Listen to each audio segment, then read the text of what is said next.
Welcome to The Actor's Choice, where the actors and actresses have a chance to talk about themselves and their careers. Join us now for the next hour as we explore the marvelous industry of acting by actors and actresses from today's exciting show business world. And now, direct from Hollywood, here's your host, Ron Brewington. Hi everybody, I'm Ron Brewington and welcome to The Actor's Choice, brought to you by Photography as an Art, Harvey Brandman, master photographer, located at 1307 North San Fernando Boulevard, Burbank, California. Attorney Ron Irwin's book, Haiku, Style, Passion, Heart. Author Larry Buford, Book to the Future, Time Travel, Mess in the Capital. State Farm agent Carla Green, and veteran actor Rob Brownstein's new actor training school and actor's space. Roll it, Tony. I'm in love with Hattie Dixon. Hey, you want me to talk you out of it? No! Don't be mad just because Mom liked me best. Oh, she did not. You know the reason why she treated you better.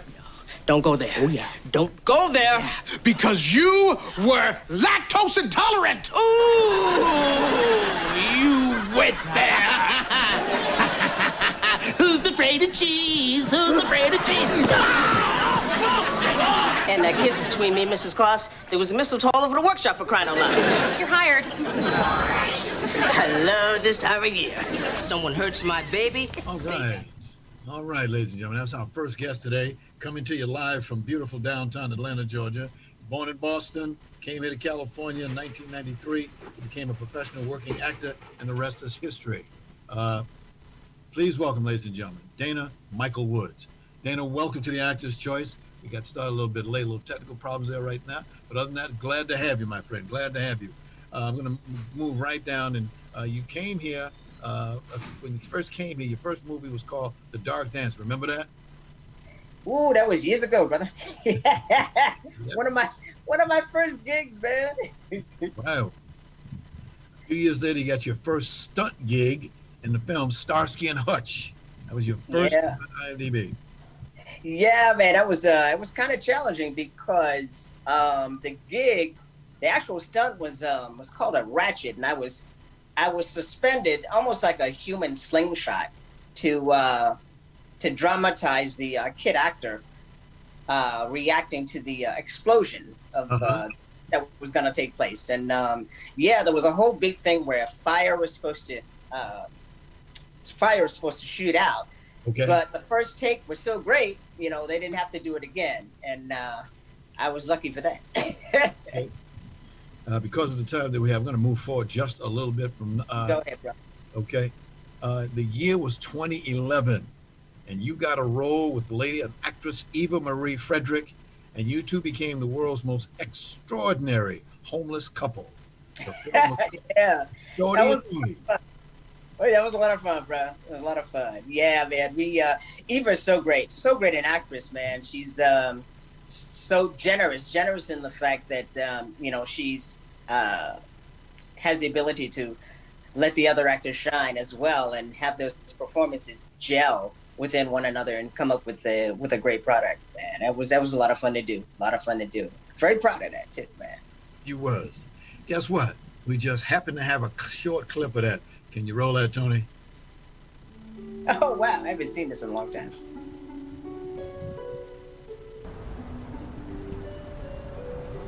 Wasn't that fun? Fun? I'm the coffee girl today. The doctor gave me 3 kidneys. Ew. Stop it. I felt it. You're out of your friggin' mind. Hey.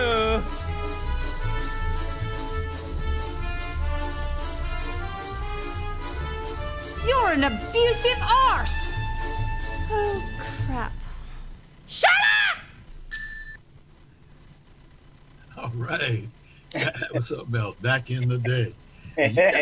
Huh? Yeah, man. Yeah. That was awesome, man. That was awesome.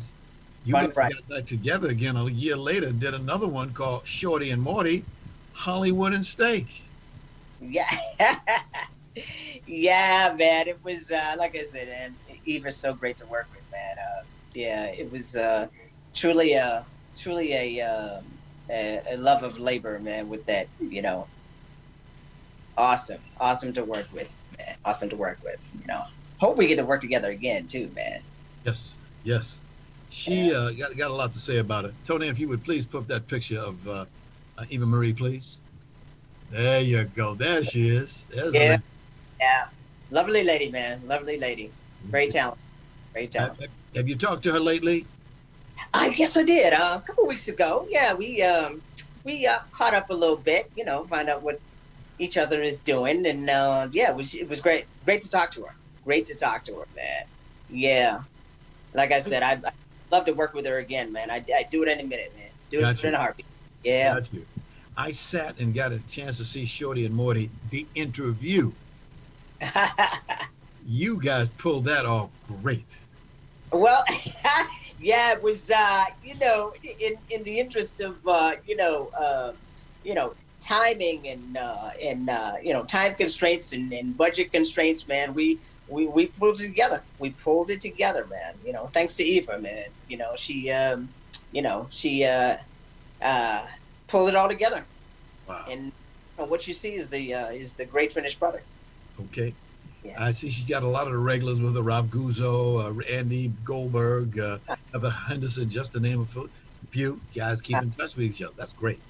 Yeah, it was awesome, man. And good crew, man. Good crew. Great people to work with. Great people. And right now you're living in Atlanta, GA. How do you like it down there? Hot Atlanta. I've been here 2 years. Matter of fact, it'll be 2 years this month. 2 years this month. Yeah. It's funny how I came to live here. You know, real. I got a stunt job, and it was so lucrative. You know, I packed up the family and came here, man. It was, you know, it was a no-brainer. You know, it's a different way of life. The pace is a little slower than LA, but you know, I'm getting used to it. The driving is really crazy here, man. But you know, I'm getting used to it. I'm glad I made the move, man. It's been a few projects here. Worked on a few shows, doing stunts. Netflix produced Raising Dion. Now on Netflix, yeah, and Stranger Things. Yeah, I got to do some stunts on that, man, here in Atlanta. But yeah, man, I'm glad I made the move. It's like I said, it's a different way of life, but I'm getting used to it. I'm glad I made the move. Have you had a chance to meet with Tyler Perry yet? Not yet, but I'm working on it, man. I'm working. One of his staff members, you know, checks this video out. You know, Yeah. All I need is an audition, man. Okay. You know, just bring me an audition, man. I can do the rest. Yeah. Dana, we got to end it right here, but I hear you got a new film coming out, got a crazy title, Ass Clowns Constipated. Yeah, well, it's been through a couple of title changes, but yeah, it's crazy. It's a mishmash of things, but yeah, I hope you'll enjoy it when it comes out. Yeah. I just expected out Christmas Day of this year. Yes, yeah. Dana, Check we're it going to have to get you back again. We're getting ready. We have some other guests standing by, but we have to get you back again. All right. I'm yeah, thanks for having me, man. I had a great time. Definitely. Wouldn't have it no other way. We have a good friend in commonality. Definitely. All right. Okay. Thanks, Ron. Take it. My pleasure. My pleasure, Dr. All right, my man. Okay. You take This is the Actor's Choice. I'm your host, Ron Brewington. The studio of Harvey Bram in photography as an art is proud to offer you a $100 discount off any photo package valued at $300 or more. Now, Harvey's been in the business for nearly a quarter of a century, and he certainly knows how to take care of his customers. So please give him a call today at 818-954-9294. That's 818-954-9294. You'll be glad you did. And by the way, please tell Harvey that you heard about his offer right here on the Actor's Choice. Haiku, style, passion, heart. It's the latest release from author and attorney Ron Irwin. Now, the book was inspired by the author's first exposure to haiku well over a half century ago. This experience produced within him a deep passion to experience Asia, which he later did as a U.S. Marine. The book is available in paperback at lulu.com. So Irwin says he'll give 20% of net book sales split evenly between the veterans of foreign wars and Vietnam veterans of America. Book to the Future, Time Travel, Message in a Capsule, a book by author Larry Buford. It's a historical and faith-based account of how what we do and follow today will affect us tomorrow. The author also calls it an adventure for those who want to travel back through time. The book is now available in paperback for only $17.95, so please get your copy today. And now, a word from State Farm agent Carla Green. Roll it.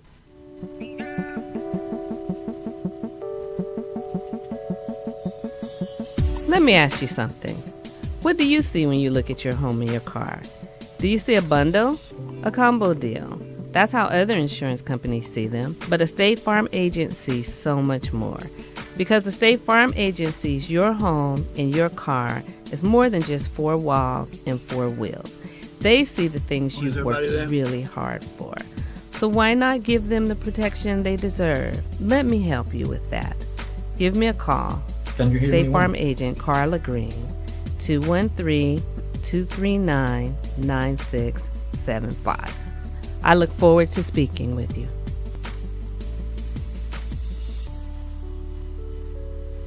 Thanks, Carla. And like a good neighbor, State Farm is there. For more information, call 213-239-9675. That's 213-239-9675. And finally, if you have a product, a service, or an upcoming event that you'd like to see advertised on this program, please call me at 323-533-1036. That's 323-533-1036. Our prices are very affordable. Thank you. This is the Actor's Choice. I'm your host, Ron Brewington. Roll it.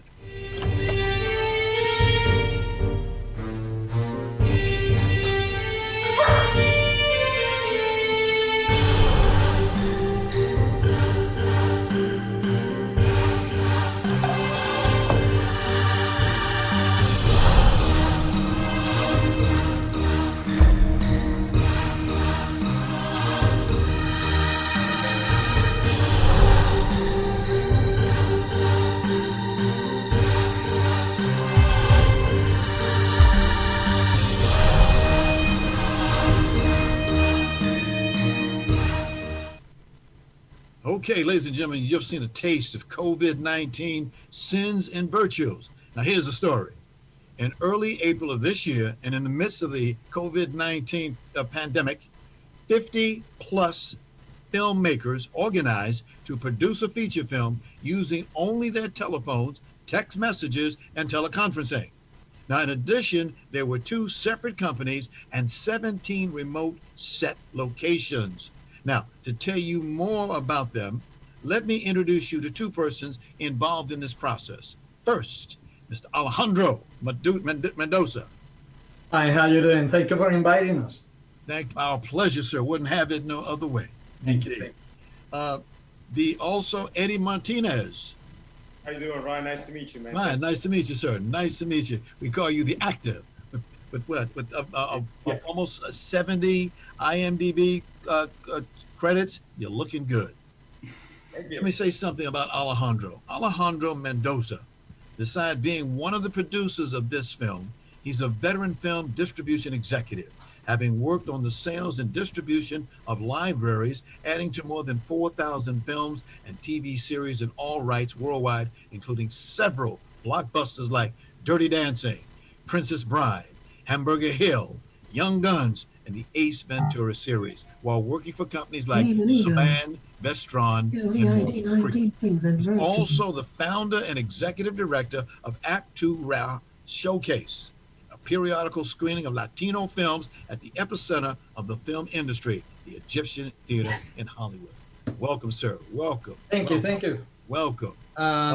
Notice that it doesn't say that I distribute all that. I work for the companies that distribute them. I see. Thank you. It is believed that it's very usual in this industry to give a little bit in your resume a little bit more of a credit than you should. Not the ones distributing are the ones on the top making the decisions. Gotcha. We just put it easy for them to do. Gotcha. I like that little sign behind you. I like that sign. It looks beautiful. Beautiful. Oh yes, beautiful. Okay. Let me tell the folks a little bit about the other gentleman who we have here today. Eddie Martinez, he stars as Vic Soto in USA Network series The Sinner as a former Marine and rising star detective who plays alongside Ambrose, that's Bill Pullman, at the Dorchester Police Department. Now, Eddie has acquired nearly 70 IMDb film and TV acting credits during his career. He was originally born and raised in Colombia, and his family relocated to the United States, where he began when he was 9 years old. Now, he began his acting career in college when he auditioned for the school play, and from there, it's all uphill. He's been in Law and Order, Hawaii Five-0, NCIS Los Angeles, and many, many others. Welcome, Eddie. Welcome. Welcome. You're on. Thanks for having us. Okay. Now, I got a couple of questions that I want to ask you. I'll come back and forth between the two of you. Let me start with Alejandro. I see. Which one do you like better, Alejandro or Alex? I'm known as Alexito el Bonito. Okay. That means Alex the Pretty. Okay. So we'll say Alex. You could call me Alex. Okay. Sounds good. Excellent, sir. Alex, relevant points. Tell us about some of the relative points in your career as a filmmaker and as a producer. I was an art director in Mexico. In '82, I moved to the States to study film with my wife, an American from New York, Colombian from New York. And we married, we came in, I studied film. My idea was to return to Mexico City to do commercials, but then I stayed.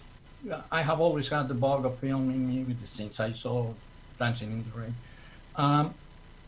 Probably then studied film, graduated from film, tried to produce 2 films, wasn't able. So I said, I don't know enough. I got into distribution. And I started as an assistant of a manager of the Hispanic division. And a year and a half later, I was the director of sales and distribution for about 3,000 titles worldwide, all rights. And they kept me there. That's you. Until they burned me down. Then I put my own consulting firm, and a friend of mine insisted that I get together in the Latino community, with the Latino community, and he introduced me with the Latino community then. And since then, I have been trying to help as much as I can, the Latino community. That's you. Trying to figure out the ways, trying to network people, trying to showcase people. We have a showcase called Apertura that I'm honored that the American Cinematheque asked me to organize with them. And we present periodically a Latino film at the Egyptian Theater. That, as you know, yes, that's where this industry was born. That's you. So, that's it. You got me. Okay. Eddie, how about you? What has been relevant points in your career, sir? Relevant points. Wow. Well, again, thanks for having us, Ron. I'm just Eddie. I don't know, no one calls me Eddie the Pretty One like Alex, but maybe I'll get there one day. Relevant points. I say the beginning was right at the beginning. I didn't think I was going to be an actor, but as you mentioned, and I think that's my bio that you were kind of reading. I auditioned to get extra credit for a class. Yes. And because I was scared about having to make a speech in front of everyone in that class, and the director hired me as a lead. And before you know it, all my plans changed. I transferred schools, changed majors, and all my plans got screwed up.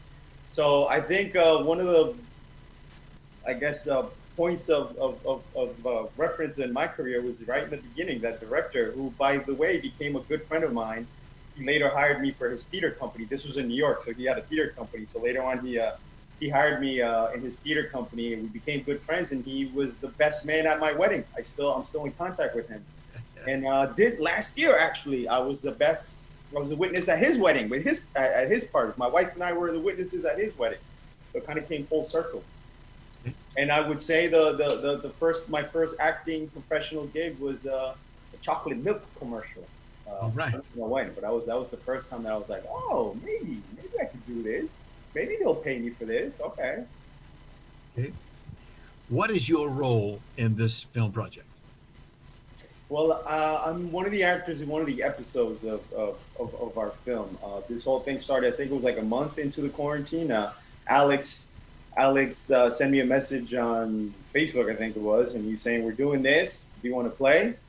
I looked at the project, and it looked really interesting. You know, we're going to get to write our own episodes. So I said, yeah, definitely. I definitely want to play.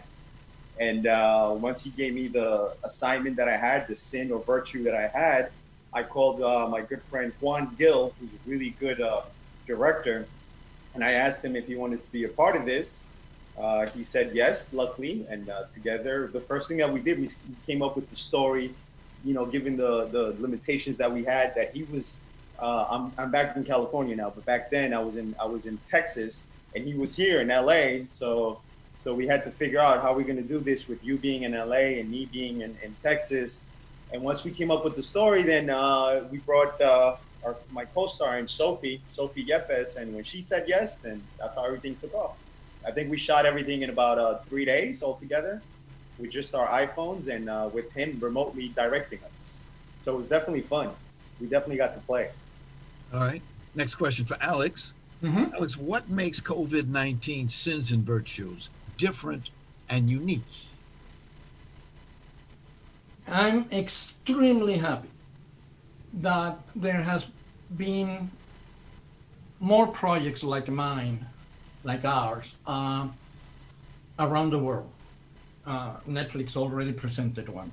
And I'm dying to meet with all those producers to share war stories, because I believe that what we all have as a unique is that we were creative people too anxious to stay sitting waiting for things to start. So all these people around the world, creative people, we all pretty much figure it the same way, okay? Or how to break the logjam that all these limitations were putting on us. And that's unique worldwide. Yes. Further to that, okay? That we have pretty similar answer to the issue. Not content of being limited by the circumstances, I added 2 more challenges into the pot to make it even more challenging to them. And it was, one, they had to limit to a theme. It was not like, okay, guys, do a short and we put them all together. No, there's a theme from the beginning to the end, and those are the 7 sins and the 7 virtues. Each one of the 14 creative teams got one assignment. Well, they draw an assignment of a sin or a virtue, and then they had 2 weeks to write it. That limitation, not only having to write for the circumstances and assets you have at hand, but also within a theme. It was not a free thing, a personal thing, look at me how I'm doing, okay? But it was actually creating a plot, a scene, a story, a message. And the beauty is the way they resolved it, okay? The way they resolved it. You just heard. The solutions that one story, one theme, one episode were shot in 3 different locations. Okay? The actors in each one in separate location with the director in a 3rd location. Wow. Shooting simultaneously. That's beautiful. Can be done? Yes, it can be done. There's solutions. I have another one that even went crazy on me. This half of the actor, of the character, is played by an actor in LA. The POV of that character is played by another actor in Mexico City. It's the same character played by 2 actors in 2 different locations. And they were the ones that were the last ones to deliver the screenplay, because they had to figure out it shot by shot. They had to do a very detailed storyboard. Okay? So all these things, all these solutions tell us that, as always, the the entertainment industry will survive any calamity. It has survived 2 world wars, a small recession, a middle recession, and a big recession, and a small depression, and a big depression, and it has previous epidemics. That's you. This one brought us to the mat. Brought us down to the mat, but we didn't want to stay down for the count. That's you. You have 2 other producers. Jennifer Barran's is one. Mm-hmm. Barons. Yes. Mm-hmm. And the other one is Mauricio Mendoza. No relation. I was going to ask that. Excellent. Without them, I will have no chance. Okay. Got you. As I told you, yes, I study film. I know the process. I have always been involved for 30-some years in the industry, and but I have been in distribution. That's my way. That's the other side. That's where I can know if somebody is doing wrong or Eddie, let me ask you a question. We're running on time, but Eddie, let me ask you a couple of questions. One of it's the subject matter. It's something that's very, very interesting. COVID-19.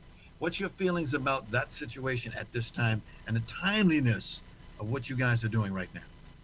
I think it was very relevant. I think the hard part was trying to figure out how to shoot with the limitations that we had, like just iPhones.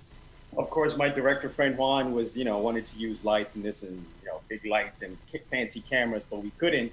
But as far as the COVID-19, it almost felt like it wasn't acting because we were in the middle, and this was back in April, right, Alex? I think. Yeah. Yes, April.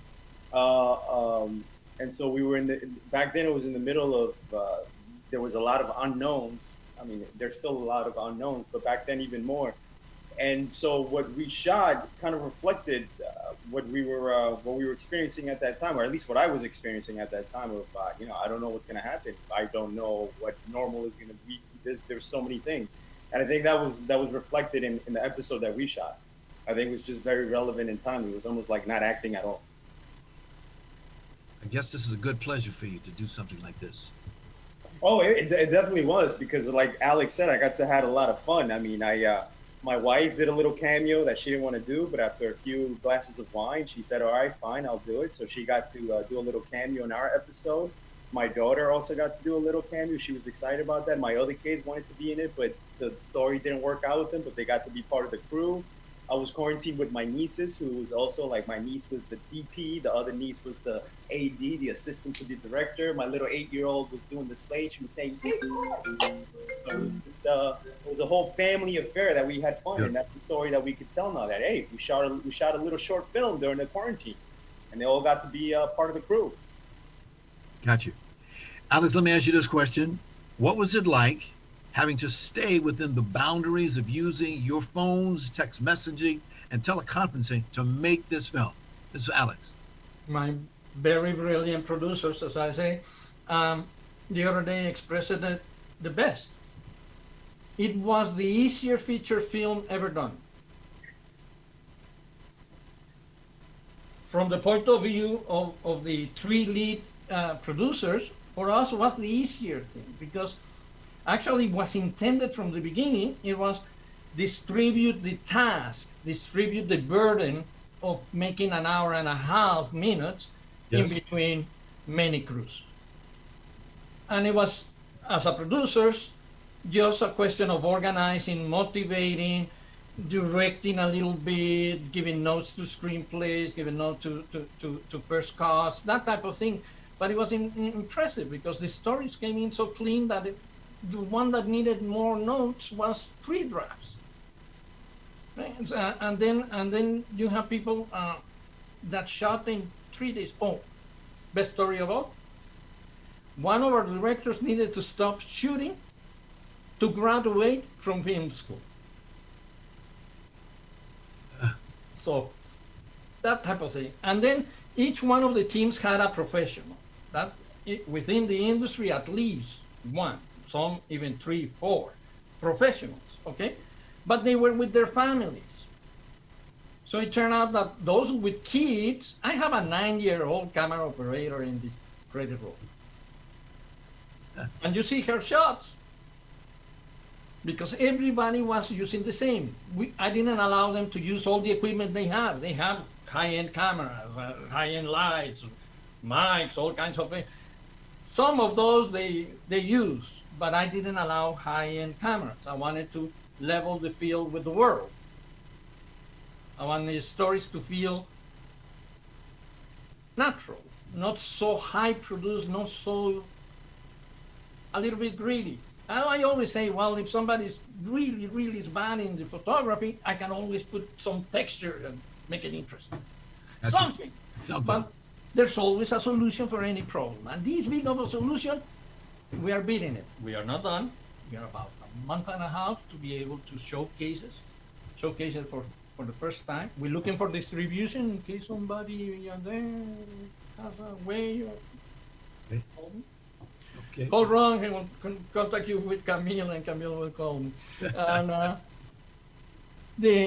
that's the idea. Is being made by fun.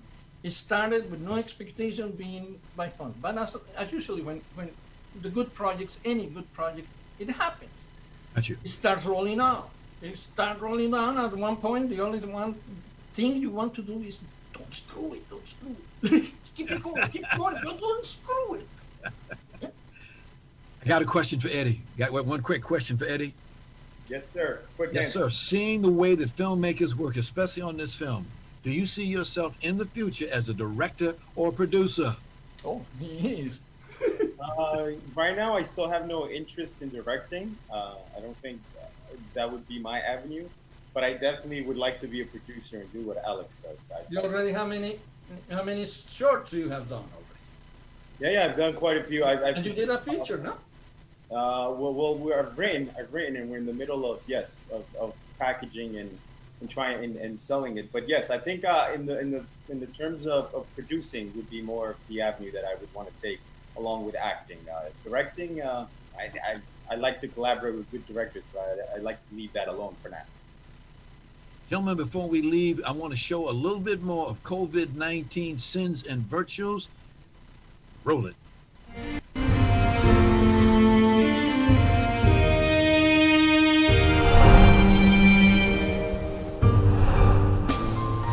Back to work. Things are going to go back to normal soon, okay?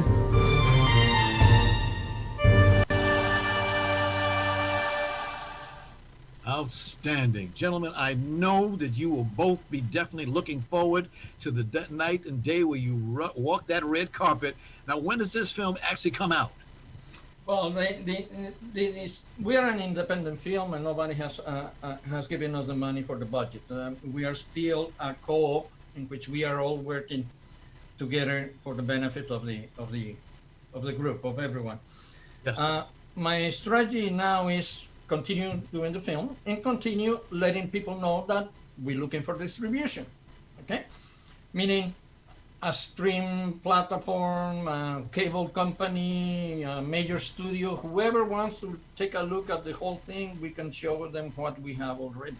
But the purpose of this, how this started, it was to make a party at the Egyptian Theater. That was the purpose of this. That's how we started this. We got together and say, how are we gonna do a party that is gonna be blown up everywhere? Oh, let's make a film before. How are we gonna do it? Oh, Alex, Eddie, thank you so much. I've enjoyed this time. I wish we had more time. Thank you both. Good luck in this movie and many, many other things, other projects that you're involved in. Thank you. Thank you, Thank gentlemen. you, Ron. Thanks for having us. Bye-bye. Thank you, Ron. Thank you.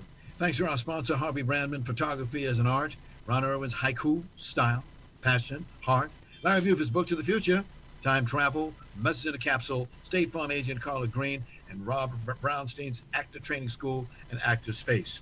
Much thanks to our guests today, Actor Stunts man Dana Michael Woods, Film Distribution Executive Alejandro Mendoza, and Actor Eddie Martinez. Special thanks to Jasmine Espada and Camille L. Cortez Lopez of Espada Public Relations. And of course, special thanks to our ever-growing audience. Be well. We will see you again next time.